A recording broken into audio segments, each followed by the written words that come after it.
DeMarco Robinson, he just had the end around the Jets as well, and he got DeMarco Robinson, the end around the Jets, that was all the offense he got against Western, right? Yeah. You all planning on trying to get him involved a little bit more? We'll see. He, as a true freshman, the main thing in the first game was to see what he can handle, how he would respond in his first game, and he had a good response. He took care of the football and did what we asked him to do. Couldn't find much on the reverse and on the other play he had, but he got back there 3 or 4 times on punt returns as well. And so, and he got more snaps on offense too, but the ball just didn't come to him. So we feel comfortable with him. He's doing a good job. Some little small things that he has to learn to get better at. It's coming along, but you expect that out of a freshman. But he'll play some more this week. Was he a guy that you were planning on playing as a true freshman before Darryl Collins got hurt? No question. Yeah, both of those two guys were two that we figured was going to play as freshmen. Okay. Now, everybody asked you about yesterday. The receivers having trouble catching balls in practice. Was he one of those guys who's having trouble like that, or is he a guy who catches balls? No, he's pretty good, but he's a freshman, and I've never seen a receiver that catch all of them, So they're going to put some balls on the ground, but we want to catch them all. Obviously, we want to catch them all. And we had a little deal where we got into a little rut in the first game and put too many on the ground. You can't have that, but I want those guys to stay confident knowing that they can catch. They do have good hands, but they got to show it on Saturday. They got to show it in the game. Joker said they were catching better today. Did you feel the same way? They were, but I want perfect. I want perfect practice.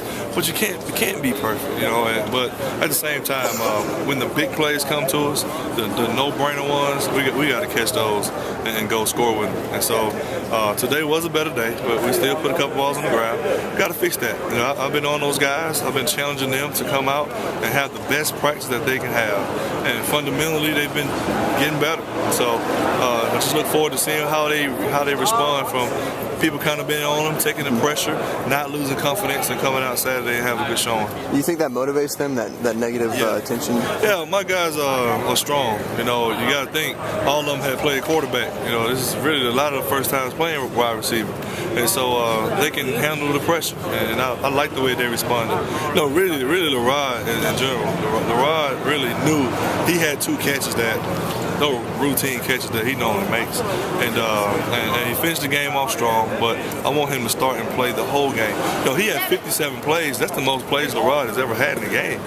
He's never played that many snaps. You got to understand, those were the snaps that Randall and Chris and those guys were getting. So when I looked on the grade sheet, I went back to last year, he almost doubled the amount of plays that he had in the first game. So he just has to get used to knowing that I'm the guy now, and I got to go 70 plays, I got to go 80 plays.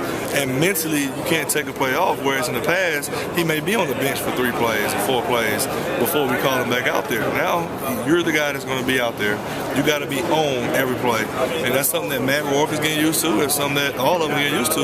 He's talking about guys who had anywhere between 10 and 25 plays in the past. Now those guys 57 to 70 plays a game. They got to mentally be in tune every play. What is it that a guy like DeMarco does really well? What are you going to try and get him in there? He's just an exciting football player. He just wants the balls in his hands. He does a lot of things. Fast, quick, good in space. No, he's a big play kind of guy. So we'll see what happens, how he responds to it. But, when the ball's in his hands, you think that he can go to the house every time he catches the ball. So we're going to try to get the ball to him.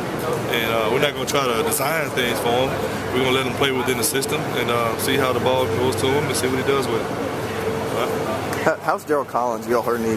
Man, Darryl's been great. Surgery went good. His family came to see him, and they were here for a couple of days with him. Had dinner with him last night. He's positive. He still wants to be out here. I saw him yesterday. He's trying to walk. Calm down. I want him to do exactly what they asked him to do and come back healthy for us in the spring. But he's been great. The guys love him. He's always around, staying into it. And the thing that can happen sometimes when you're caught up in the season and you have a guy like that that's out for the year having surgery, they're getting rehab when the other guys are doing other stuff, they can kind of get forgotten about. Well, we're doing a good job of keeping Darryl into the mix and keeping him around the guys because, again, he's still a true freshman, 19 years old, away from home. So got to make sure his transition as a freshman is good.